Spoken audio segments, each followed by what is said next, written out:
Mga ka-DJ, what's up?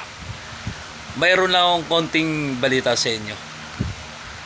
Itong Senado, kanina sinugod ng mga rallyista.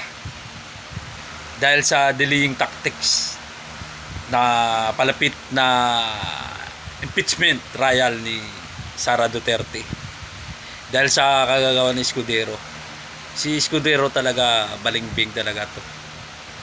Majority ng mga Pilipino kailangan harapin para mapatunayan ni Sara Duterte na wala siyang kasalanan.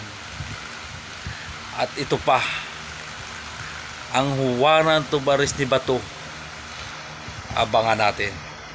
Sigurado malalapit niyan. Abangan nyo mga ka-DJ. Please subscribe and like my YouTube channel. Thank you.